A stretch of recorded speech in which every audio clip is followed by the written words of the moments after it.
Here we are again in the VHS vault. I'm your host at VHS Jason. Of course, joining me as he does every week is at Jason Roy Gaston. Hello, sir. Hello. It's Octopussy. Octopussy. Yeah. I think Jason was trying to think of a pun there, but you're like, No. the It's film's just Octopussy. the movie's already a pun. I mean, come on. We were just talking before we started recording. They knew what they were doing. Yeah, but the issue I have, Jace, right now is the fact that you thought it was appropriate to put 8 cats in your room because the movie was. That's not the kind of Octopussy. Yeah, we weren't talking about 8 kittens, buddy. Just letting you know that. That's Battle Cat. Our mascot, the VHS Vault mascot. Yes. No, that's And right. then I got it. Whoop. And a little black fluffy one. And Yes. what's their name? This is Murder Bean. Murder Bean. Yes. You know, Because not she has Snuffles or anything no, like that. no. Murder Bean. Murder Bean. Yes, Great. you are. Well, I hope the cats are fans of Bond films because, of course, we are talking, as you said, Octopussy. This is the movie we spun on last episode. So we got to do it, don't we? We got to get into this film. And, well, let's talk about the first time we saw this film. I saw this film, of course, in the cinema in the 80s because I had nothing better to do in my life. And in that time, Bond films were boring to me. So as a kid, didn't really leave a mark for me. I became more of a Bond fan as I got older. How about you, Jace? What were your memories? My first memory of Octopussy in particular was watching it on Showtime because we just didn't go to the movies back then unless it was a special thing because we had to drive an hour to go to the movie theater. And I remember watching this movie for 2 scenes, the train chase and the rickshaw chase. And those are the only 2 scenes that I remembered. I don't know if I ever watched it all the way through. I would be very surprised if I would have, at that age, been able to watch it all the way through. Because, well, I will just pontificate on that at a later time. But that is my first memory of it. Oh, and laughing at the names. Like, we can say this in school. Yeah, absolutely, because the title of a movie. Yeah, see, that's the thing about going to the movies, Jace. Like, you're forced to have to watch the whole thing. Like, you're stuck in there with Bond for 2 hours, you know. But Bond generally, as a kid, it always come back at the end because it'd always be a big action scene at the end. So as a kid, you would at least latch onto those key points. And the 2 action scenes you mentioned are probably the big highlights of the film. But I must say, I love a good opening for Bond. And I did, Jason, enjoy this opening sequence. Oh, yes. Yes, with totally not Fidel Castro in it. Yeah, yes. Okay, some of the wardrobe is a bit problematic in this film, you know. Tell me you did not want to see Roger Moore at least attempt the Spanish accent. Of course, because I was waiting for it. Mo and I just wanted to see him walk back there. Don't worry, my dear. I am a master of disguise. And he walks in there and goes, "Hello, my friends! Are we doing international sabotage today?" Come on, let's face it. Fidel, you got some splaining to do. Oh, no. You got to admit, his disguises in this film, and there are multiple, Jason, throughout this film, are bad. Bad horrible. Disguises. They're horrible disguises. Every single one of them. As we get No, my name is not James Bond. My name is Ricardo. Ricardo Mexicano. Unbelievable. But it does have one of the coolest scenes for the film, and certainly a big highlight for it, is the tiny little jet plane. And that's what really stands out in this whole sequence. Yes. Really, as soon as that plane comes out of the horse's ass, because it does. It does. It does. It's a really spectacular action scene. It is, just for the aviation marvel that is the mini jet. Just I've stood next to that thing, and it is teeny tiny. It is super teeny tiny. We have evidence of that, We I believe. do. We do. From 22 years ago. There Look at how fat I was. You were just, you were growing into your weight that you are now, Jace. But there you go. That's so cool, though. And how tiny was it when you went and saw it in real life? It must have. Could you fit in there at that size? I don't think I could have fit in there then. I don't think I could fit in there now. Yeah. And I don't reckon Roger Moore got in there properly, too. I get the feeling that was certainly on a soundstage. But we know he was. Any insert shot, that's Roger Moore ain't in that plane. Oh, yeah. But, it was still just a cool prop. Just something they built that entire sequence around. And it was a really well executed sequence. And yes. a great gag at the end of it. They cut that out of the movie at first. It was in the trailer, but it wasn't in the movie. And whenever they saw how much audiences reacted to that scene in the trailer, they were like, oh, we have to put this back in. So, well, absolutely. I'm also a big fan of the cinematic technique called Murnau, where they don't try to make things look 100% real. They're okay with things looking a little bit fake. And as you said, the horse's butt was obviously fake from the very beginning. I think it sets up a certain amount of expectation. And to me, it also allows you to suspend that disbelief just a little bit more. So you don't look at a plane rocketing out of a horse trailer and go, oh, come on. I like the technique. I think at this point, this is Roger Moore's sixth outing as James Bond. Yes. He was tired of it, and I think we were getting tired of it by this point, too. It almost never happened. And, there's a famous test screen out there. James Brolin. Yes, Thanos' dad. Thanos' dad was almost Bond because they couldn't seal the deal with Roger Moore at that point. Apparently he nailed it in that test screening as well. But they got Roger back eventually, obviously, for this. But, Moore, at that age, it takes a little while to, as you say, seal the deal. Yeah, if at all. Sometimes it takes a couple of tries. Yeah, but eventually it will come to it. Yes. And when it comes to suspension of disbelief, his age plays a factor in this film. Yes, he was 93 years old when this movie was filmed. I think he was in his late 50s, I believe, heading on close. He walks out there in that opening sequence into that gun sight, and he's got a walker. Da-da, da-da, da-da, da-da, oh! This isn't his last Bond film, as we know, either. He gets one more outing after this. What was his last one? Was it The Living Daylights? A View to a Kill. A View to a Kill. That's it. Yes. No, Living Daylights was Christopher Walken. If you the great Christopher Walken with James Bond. Oh my God! How old are you? Now, you know what else is interesting about this? And I should ask you, you got any tidbits for this week before I drop this bomb? I have a very interesting tidbit, and that is about the year 1983. Because, as we know, 1983 was a very interesting year in the world of Bond, because not only did Roger Moore reprise his role as James Bond, but there was another movie called Never Say Never Again, released in the same year, in which the great Sean Connery he reprised his role as James Bond as well. But what people don't know is that the third Bond at the time also reprised the role as James Bond in an unofficial capacity. George Lazenby had a cameo in the TV movie The Return of the Man from U.N.C.L.E. as a character named JB. And he also drives an Aston Martin. So it was hinted at that was James Bond, but they never said it was James Bond. So 1983, you usually have the multi-Doctor specials on Doctor Who. We had all three James Bonds reappear in that wonderful, wonderful year.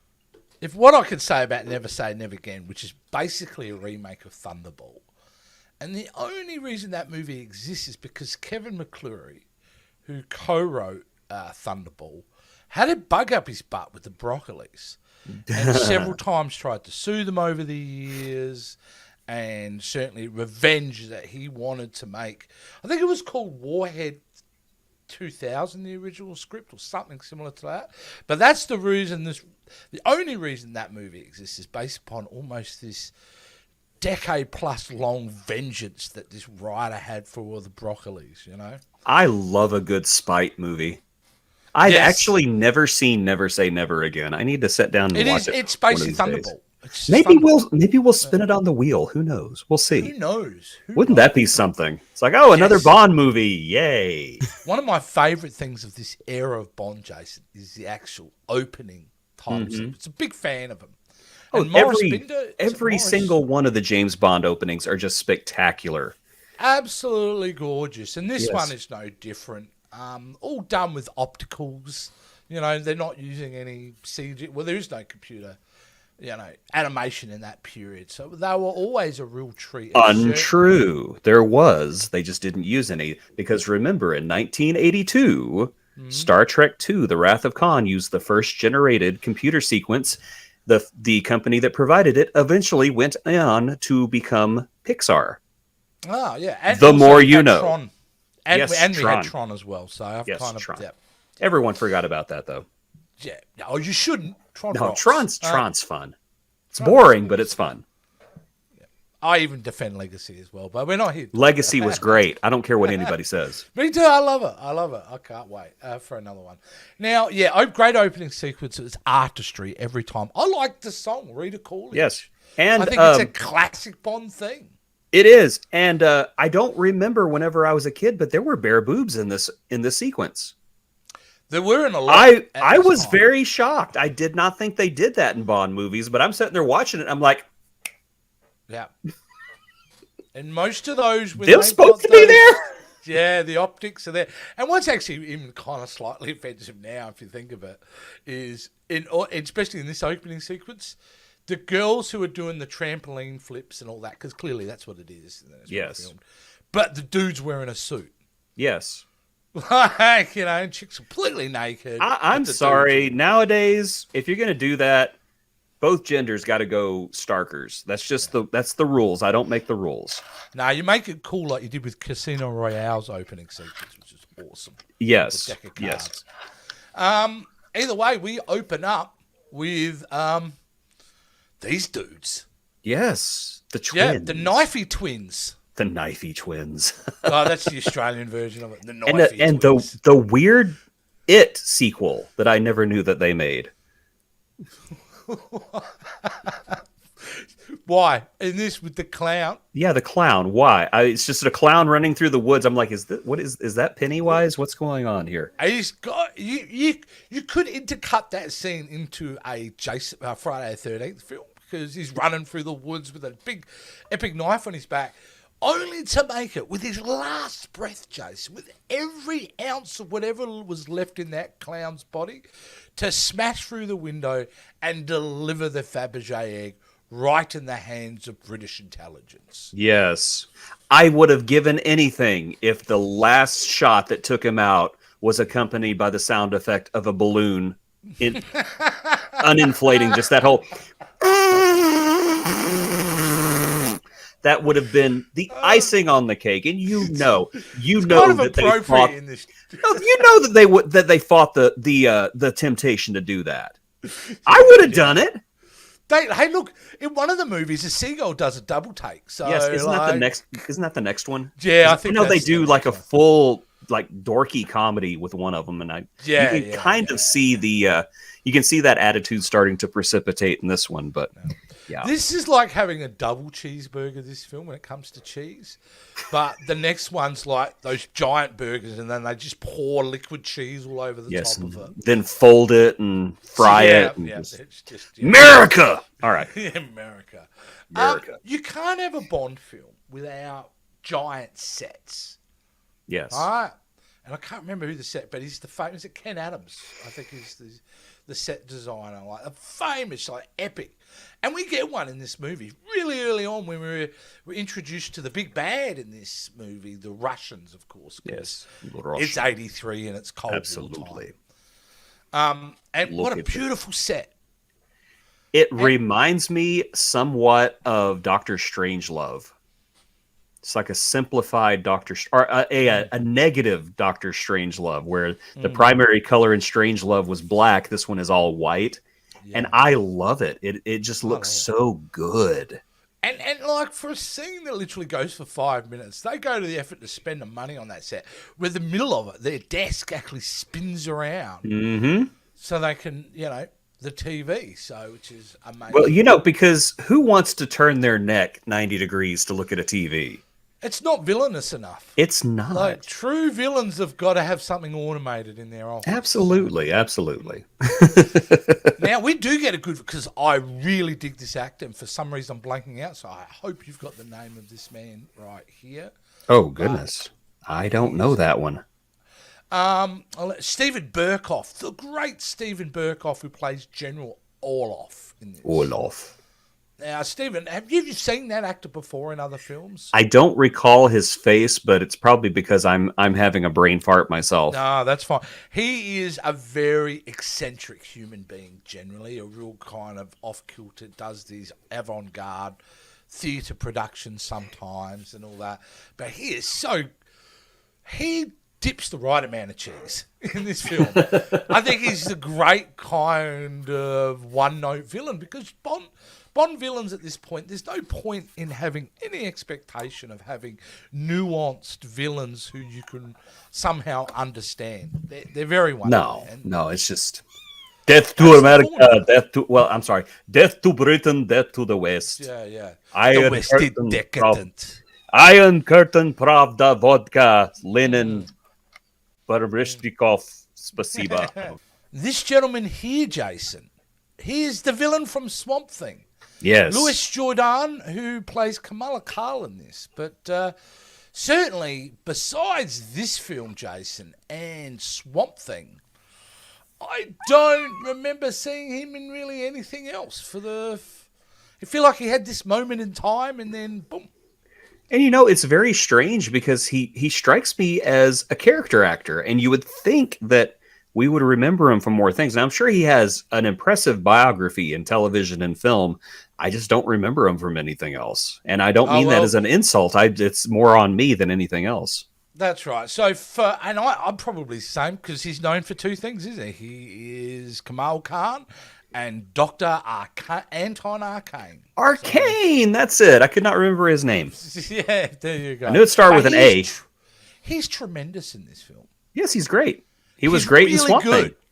Yes, very, very talented. So, but he's a Bond villain. So, we get this kind of callback to Baccarat, but it ain't Baccarat because you can't redo the Baccarat scene from Casino Royale from the old one.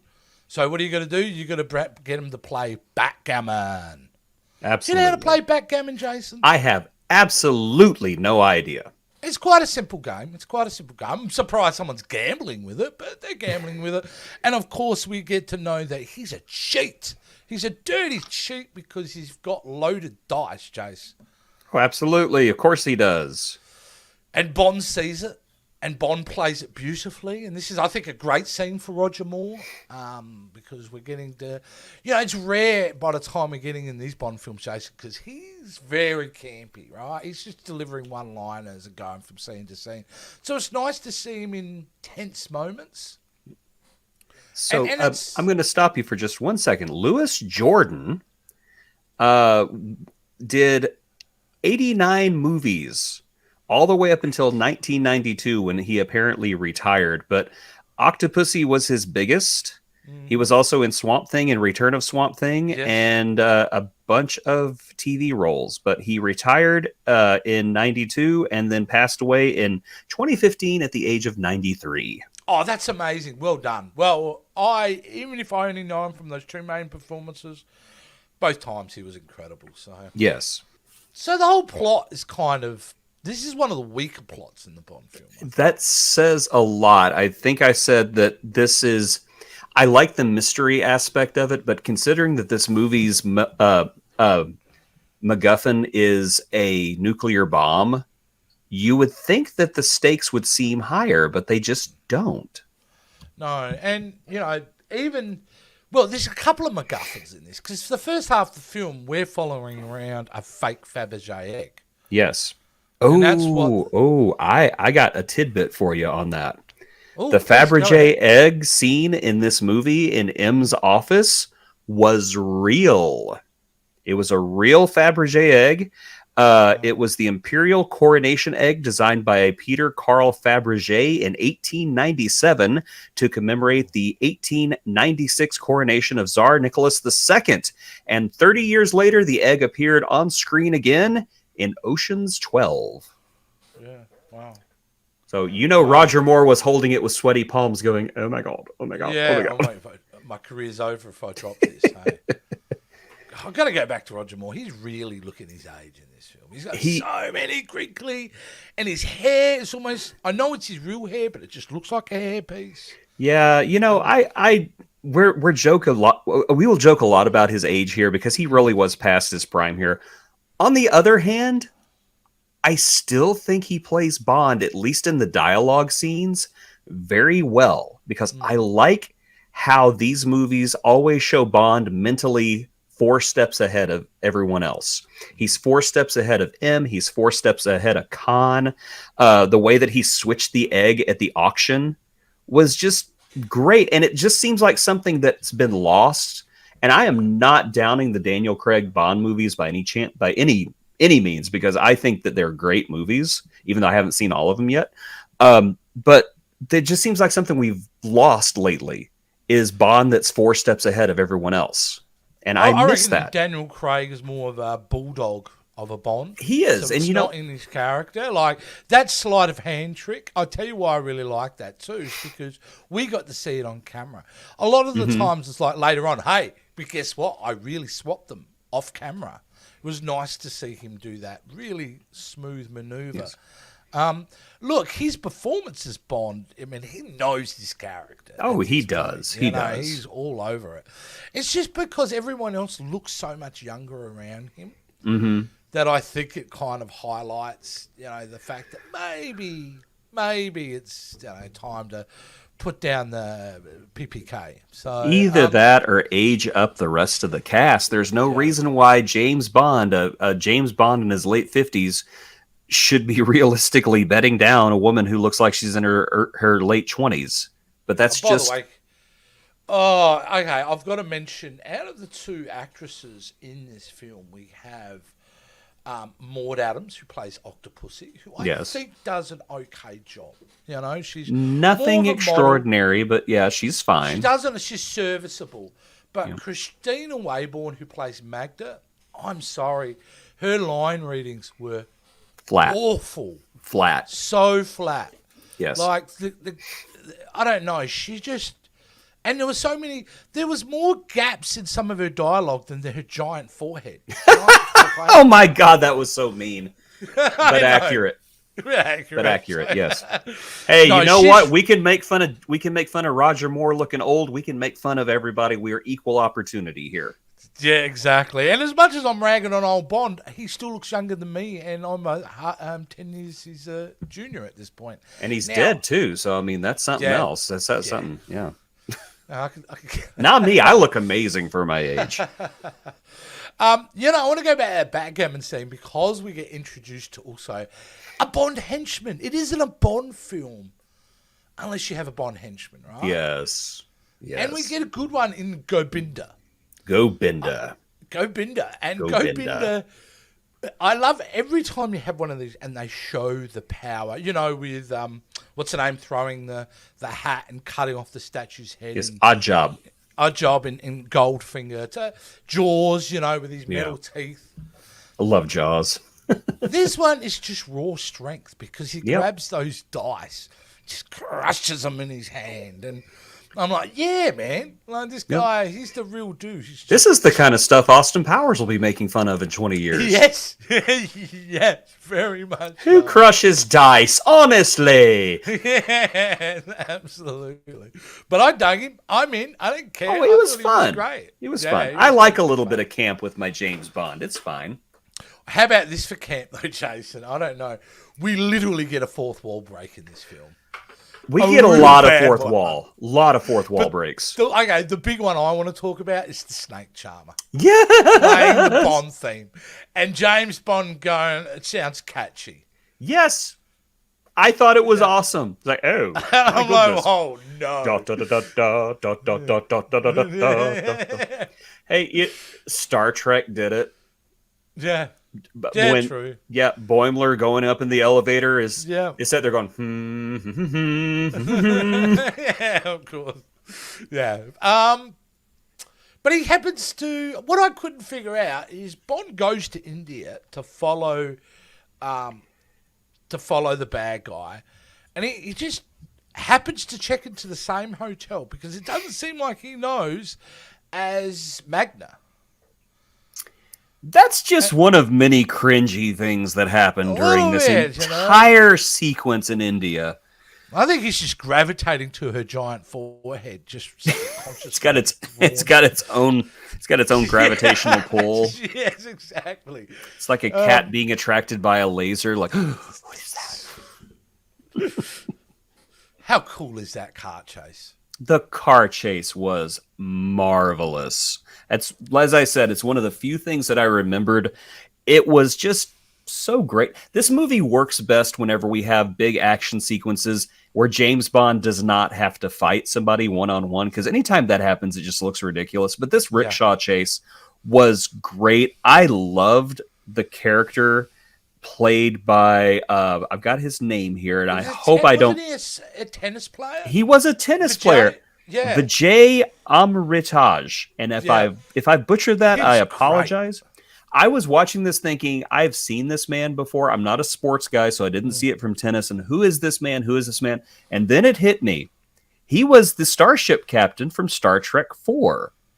Yes, he was. He was the captain of the USS Yorktown that gave the distress call and became the first Indian captain featured on Star Trek. And I like the fact that he gained the rank of captain, because that means he outranks James Bond, because James Bond was being a racist pile of crap during this sequence. A little bit. Yeah. A little bit. I mean, at one point he goes by and hands him a bunch of money. He goes, yeah, this will keep your family in curry for a week. I'm like, what the what?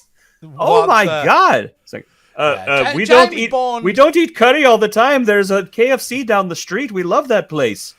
Keep your money, you filthy imperialist swine. You can definitely smell the imperialist British attitude during this entire bit. I mean, I remember whenever I was in England, I overheard somebody talking about Indian people, and I was just like, wow, really? Yeah. Wow.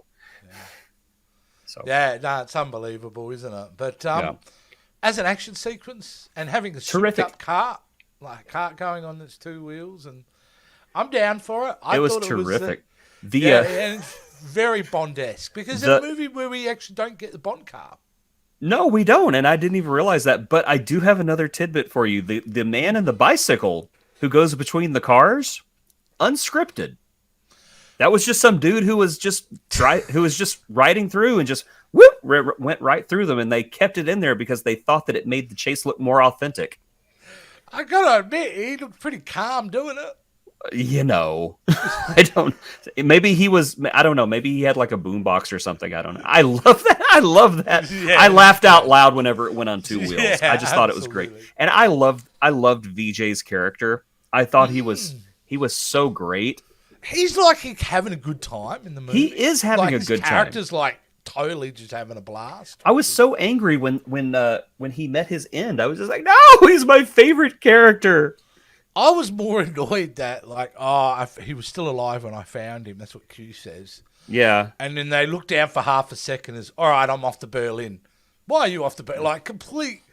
Yeah, see you later, mate. Doesn't even matter. Yeah, this is the dude who's been helping us through half the movie. Maybe we should say something. Bond? Where'd you go, Bond? Can I say one of the more egregious parts of that chase scene? I want to mention this one too. No, it's after they get off the boat, but he's still, the bad guys are chasing him. And how he gets away, you want to talk about British imperialism? What does he do? He throws a bunch of money to the kids. Yes! Granted, that would work in any country. It doesn't matter where you are. If somebody threw a bunch of money at me, I would reach down and grab it and stop traffic because I'm greedy and I like money. But yeah, it was just it's just cringy. The entire Indian sequence just made me just go, oh, really? Really?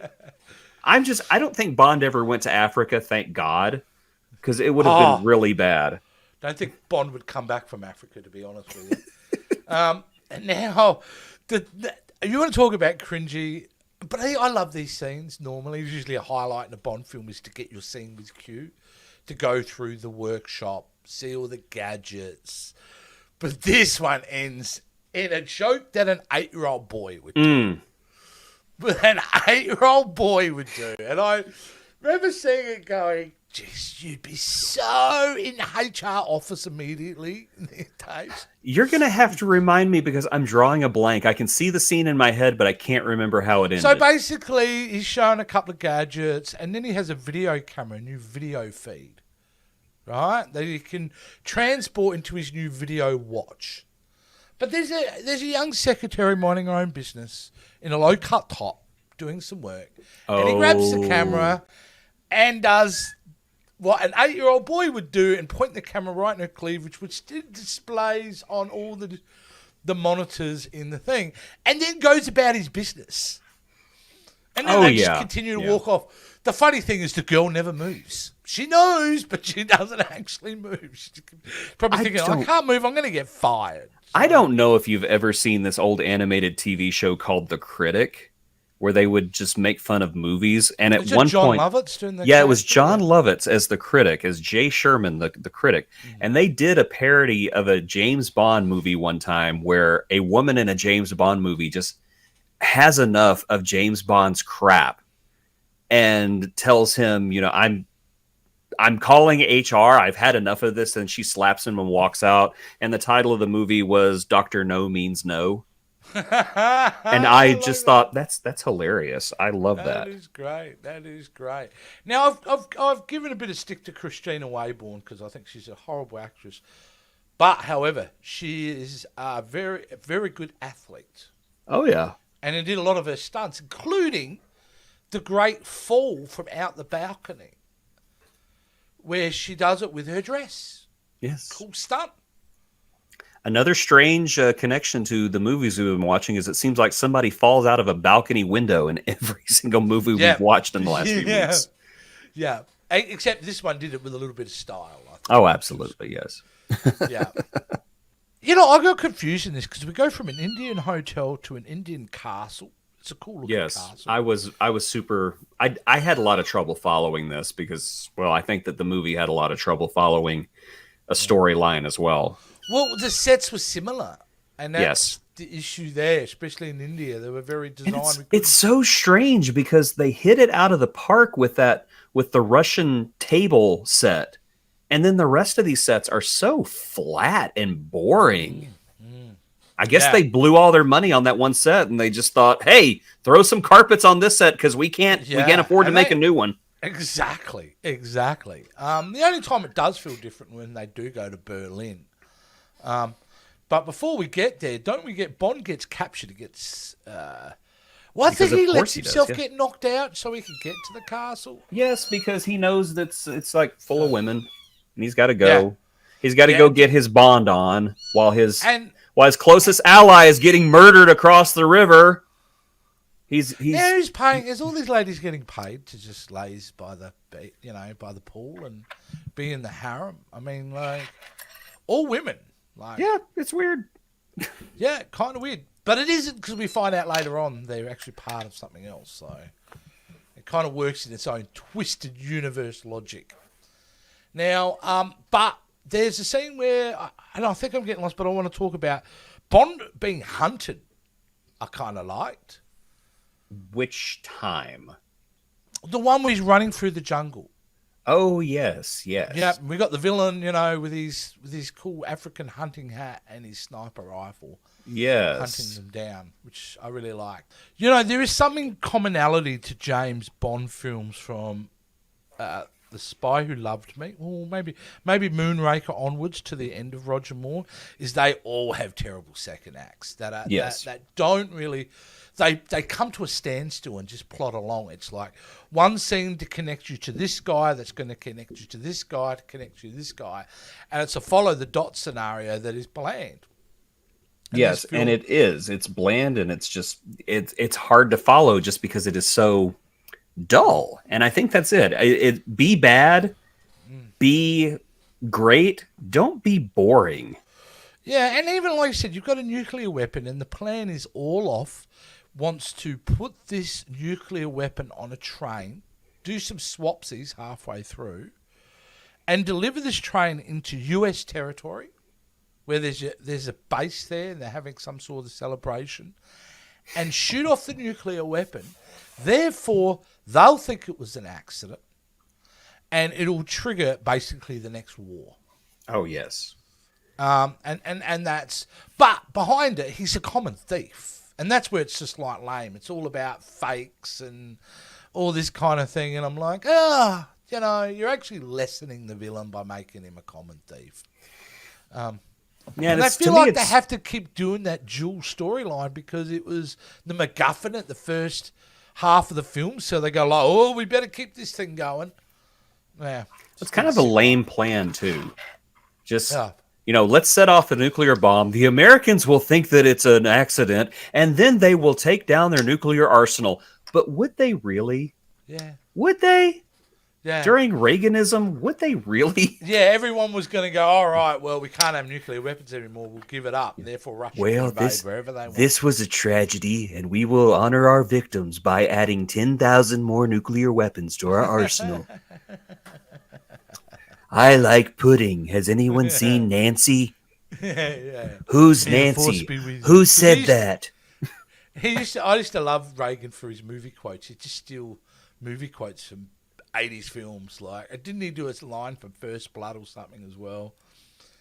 It's unbelievable. I don't know.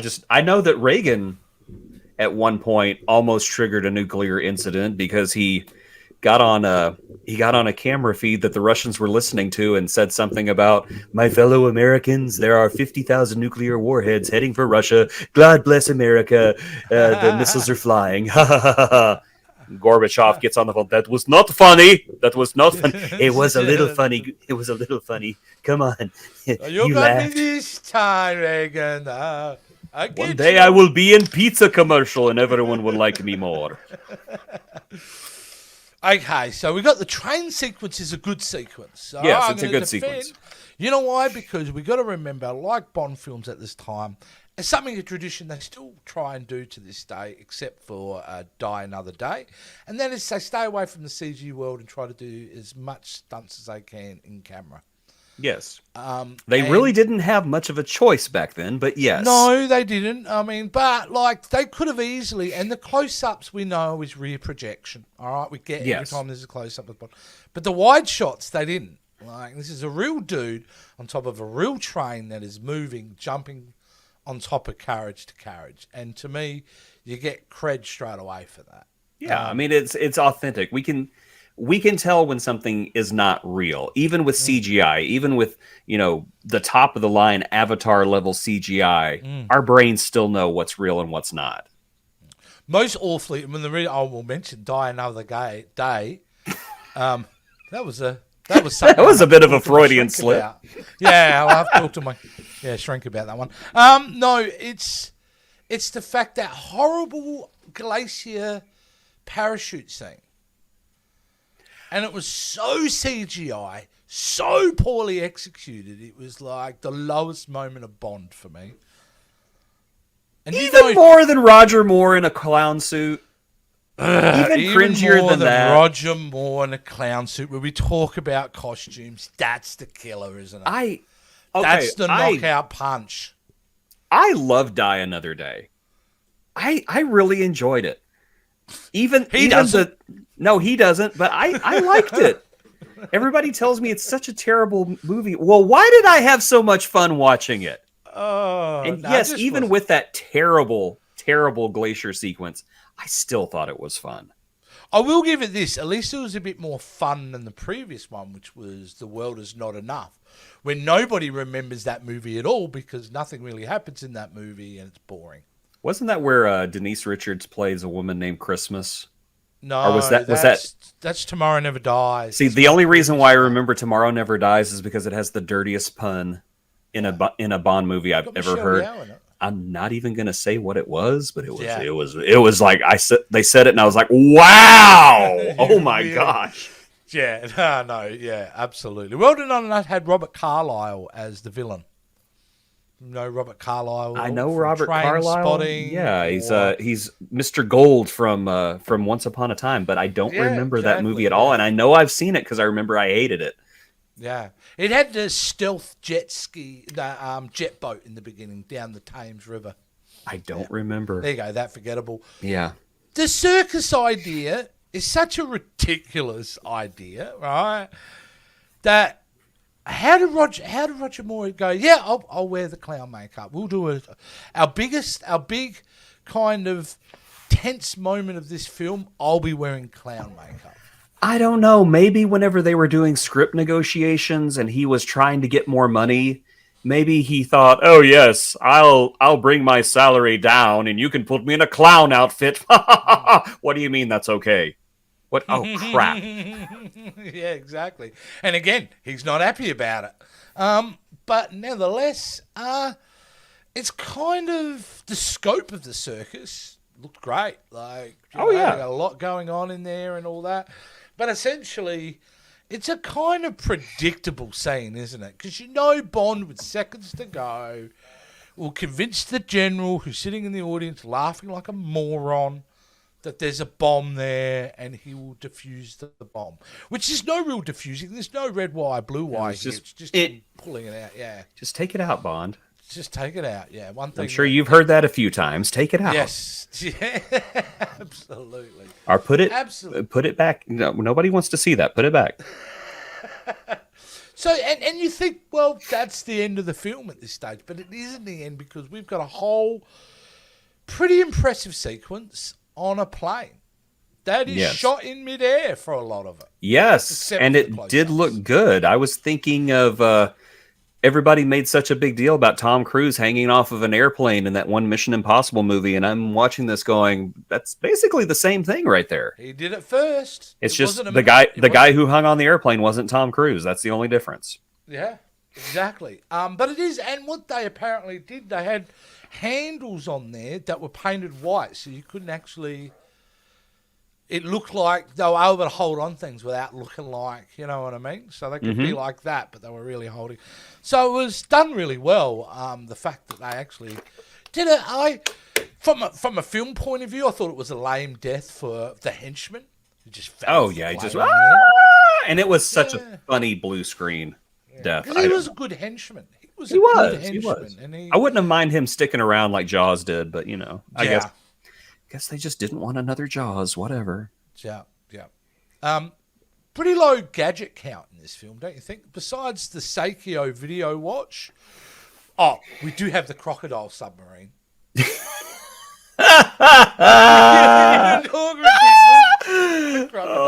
was so bad. It's unbelievable. Like, oh no, James Bond has been eaten. What do we do? Oh no. Oh my God, Q! This alligator submarine was so amazing. What's wrong with VJ? Oh, who cares? I skipped over it. I know. I skipped over a tidbit though that I have to share because I was actually really impressed by this. Do you remember Buzzsaw guy? The Yo-Yo Buzzsaw. Yo-Yo Buzzsaw. I don't know if that was his name. I'm going to call him Yo-Yo Buzzsaw. Yeah. When he fell over the balcony, because he was also a stuntman, when he fell over the balcony and onto Octopussy's bed, he broke his arm. And despite this injury and having to wear a cast, he insisted on completing the rest of his scenes. So I think that man deserves some acclaim for that. He should. Plus, let's face it, he's probably thinking, when am I ever again going to be able to play with Yo-Yo Buzzsaw? I don't care how much pain I'm in. I'm here for this. which is pretty I good. don't care if that's his name or not. I'm calling him Yo-Yo Buzzsaw from now on. Absolutely. Because wasn't there a villain in Kill Bill named Yo-Yo something or other? Like, I don't know. I I thought always she thought was they great too. were, yeah, they were these weird names that didn't quite match. They like Black Mamba and Yeah. all that and that. And we had Yo-Yo Butaki or something. I don't know what her name was, but it was awesome. Why are James Bond's pants so high in this film? He looks Because like he's Carl old. from Up. Because he's No, old. He looks like just a slightly younger version from Carl from Up. I'm pretty sure because multiple costumes in this. Forget about his disguises. High pants. I had a note here. I had to mention his high pants. Well, high pants help hide an expanding gut. Yes. I don't I could just picture Roger Moore walking into catering. Excuse me, what time are we supposed to be eating? 4:30. Did you say 4? 4:30. Okay, thank you. He still gets some nice touches in this, and one can I say, which I really like, is sliding down the stairs with the AK-47. Yes. All right, okay, I'm going to give him that one because that's a cool move. I did like that one, because at that time we apparently have Dr. Zeus characters fighting in a battle at the end with Thing 1 and Thing 2. Did you not notice the costumes of these girls? Well, I'm not going to be able to see anything else, but yes. Absolutely, with those red spandex outfits. We will shoot at you here and there. We will shoot at you everywhere. And of course, the depth of British technology at that time was to send a hot air balloon into the middle of a battle scene. Of course. Because there's no easy way to bring down a hot air balloon. At all. That's a trick they learned from the Germans. There's no way you can bring down a big bag full of air. Yeah, nothing ever went wrong there in the history of the world ever. So, yeah. So, yeah, like, that was a bit kind of dumb, that big battle, which and the problem is it was lit so dark, too. You had all these stunts going on and all these things happening. It wasn't even photographed well, in a way. Like, it seemed kind of... No, it wasn't. They were hiding stuff. Yeah. And the main villain, we don't even actually see his death. We don't even get the insert shot of him screaming to his ultimate death in a plane crash. No, he just... Yeah, I don't know. It's just we're done. Oh. We're done. Don't worry about it no more. Oh, dear. Oh, my. Oh, I need to be done with this. I have to eat at 4:30. If I don't take my pills, I'll retain some water. Well, I was thinking as he's going down in that plane crash, he's thinking, well, I guess I'm doing Return of Swamp Thing. Hey, you know what? That was a step up from this movie.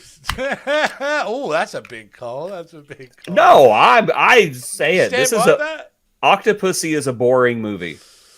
It's a boring movie, and it was hard to follow, and it was just redonkulous, and the misogyny's out of control. The racism was unchecked. Anybody who's said that this movie is a classic, I want to say I know we're supposed to respect everybody's opinions, but I just can't. You're wrong. I'm going to be a bit more a defender of this film. I'm going to say that, of course, all those things you mentioned is true.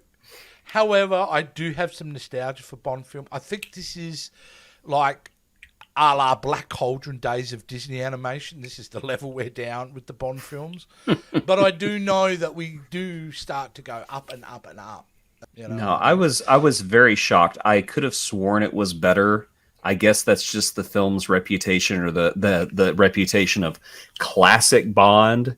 But yeah, I'm not afraid to say this is just not a good movie. If I found out that I was dying tomorrow, I would watch Octopussy because it made 2 hours feel like years. I think I sent you a message at some point when I was watching the film. I feel like this film's been going 7 hours. Yeah. It just feels like the movie should have ended a half hour before it did. And it's like, no, we still have more plot. We're sorry. Now, out of all the James Bond films, to be honest, the Roger Moore films, my actual favourite is Man with a Golden Gun because it's so small. That's the one with Christopher Lee. and it's like Mano and Mano, and it's got, you know, Tattoo from Fantasy Island in it playing the henchman. Yes. It's a very small Bond film, but I do like it. But there we go, guys. We've just picked apart Octopussy 8 different ways, I would say. We've done that. So that's about as good as pun you're going to get after an hour about talking about this movie. All right, guys. That's it. We've watched Octopussy, and stay tuned for us next week because we are back. Speaking of 8. Of 8. Everything's connected here, I know. Jace. And we are living in the Matrix. We are going to be watching Friday the 13th, Part 8. Jason Takes Manhattan. I'm really excited for this. I can't believe we're at the 8th film already. So I know. They can only get better, though. All right, guys. Thanks for watching, and we'll see you on the next VHS Vault. Check out SpectrumSanctorum.net for all of our podcast merch. We have an entire merch store ready to give you all the things that you loved about our podcast. And get notified on all of our socials: Facebook, Instagram, Twitter, YouTube, and our Spectrum Sanctorum merch store. Follow us today and be sure to hit that bell when you're watching our YouTube videos so you can be notified of when a new episode releases.